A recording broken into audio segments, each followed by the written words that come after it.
Hello everyone. Here's a controversial statue in Cape Town, Jan Christian Smuts. And look, the sign has been torn off his pedestal. So Smuts was Prime Minister of South Africa time of the First World War and again at the Second World War. But in between it was mostly General Barry Hertzog. So he was born in Transvaal, if I got that right, in 1870 into an Afrikaner family, as in people who'd come from the Netherlands centuries before. And they were middle class. He was a very, very bright boy. And they used to learn Dutch rather than Afrikaans at school. Didn't really change to Afrikaans as such to the 1960s. But he had a noticeable South African accent in Dutch. Anyway, German, Latin, ancient Greek, English, which very few Afrikaners spoke at the time. And he went to Cambridge University. And he was, I think, the first Afrikaner to attend Cambridge University and had a stellar career there. Was giving pressing invitations to read for the bar in England and go for a chambers there, but he declined. He returned to his homeland, began legal practice here. Then came the Jameson raid when Cecil Rhodes's personal physician, Leander Starr Jameson, led that raid to try and overthrow the Transvaal Republic, bring it fully into the British Empire. The Transvaalers had already accepted Britannic paramountcy. Anyway, that precipitated in 1899 the Second Boer War. Of course, he fought in that, but towards the end, he's one of the Hans Uppers, as in realizing they simply had to capitulate and sign the Peace of Vereniging. Some people thought he was a bit of a faint heart for that, and led to the establishment of the Union of South Africa, Transvaal, the Orange Free State, the Cape Colony, and Natal united. But fatally, the Treaty of Vereniging, yes, gave a lot of compensation to Afrikaners who had their farmsteads burnt down, but said that native affairs would be handled by the government of South Africa, that London would have no role in that. Now, a few black people had the right to vote in those times. There were some passed laws when he was growing up. He had many of the white supremacist assumptions of people of his age who were white in South Africa at the time. But nevertheless, he came to believe the British Empire was a good thing. He discriminated against Indians, notably Mohandas Karamchand Gandhi was protesting for equality for Indians. Now, a lot of people Indians don't like to say this, but Gandhi was actually anti-black as well. He just wanted Indians to be on a par with the whites. He still thought discriminating against black people was permissible, but it won't do to tell the plain truth these days. Anyway, so Smuts, in the First World War, he eschewed an attempt to rebel against the British Empire when some fellow Afrikaners wanted to make common cause with Germany. So he later said that the British Empire was the widest system of organised freedom in the world.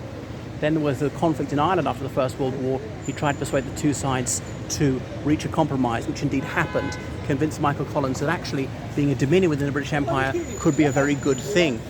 And some Irish Republicans obviously taken his side in the Boer War, despite the fact that the Constitution of Transvaal said no Catholic would have the right to vote.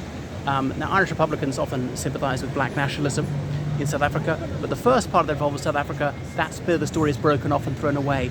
They don't like to admit the Republican movement had a great deal of sympathy for the Afrikaners who were more racist than the British.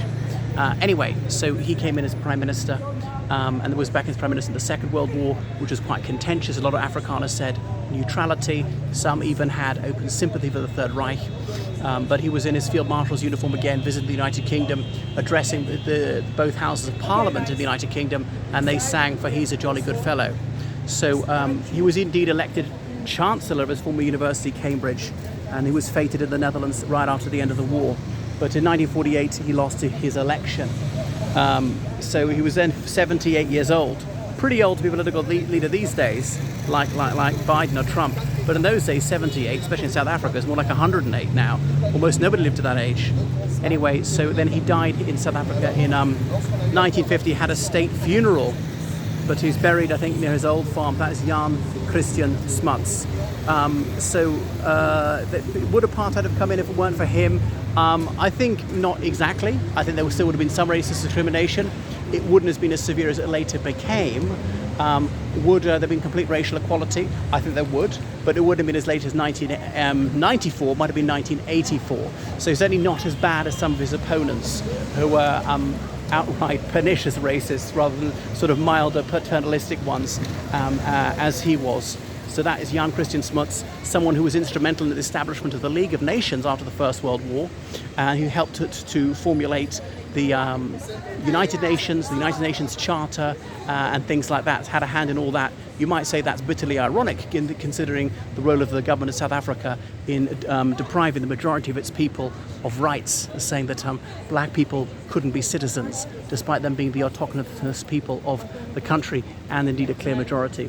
And then just over the fence there, that is a bit of the Parliament of South Africa, and on one side of it there is there is the statue of Queen Victoria, and incidentally, around the corner from Smuts, look at this lattice work of 14 curved beams to represent the 14 articles of the South African Constitution, as in drawn up after the abolition of apartheid.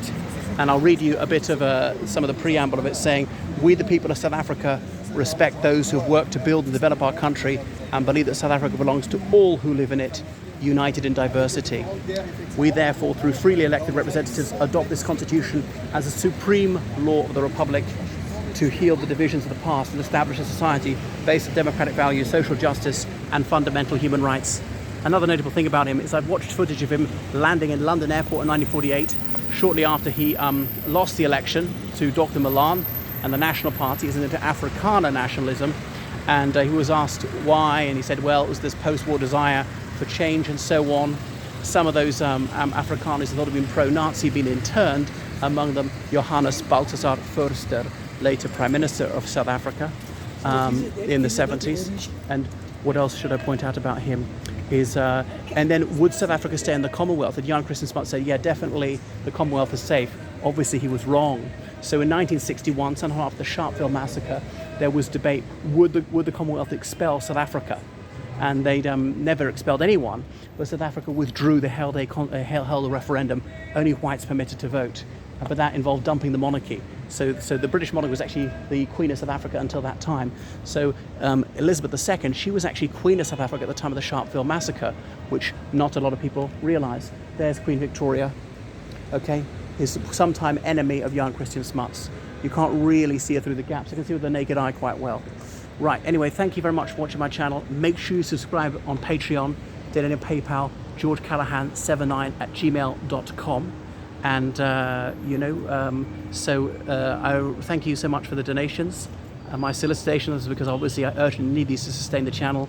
Perhaps I should have mentioned that Jan Christian Smuts, he was married, he had children, grandchildren, great-grandchildren. I knew two of his great-grandsons were at prep school with me in North Britain. So there's also a statue of him in Parliament Square in the United Kingdom, and the United Kingdom warmly appreciated his allyship through the First World War, the Second World War. He was a signatory to the Treaty of Versailles and indeed the Treaty of Paris, which formally closed the Second World War in 1946. They actually signed it in 1946, even though the war ended in 1945. Okay, so goodbye everyone. And we see him behind the tree.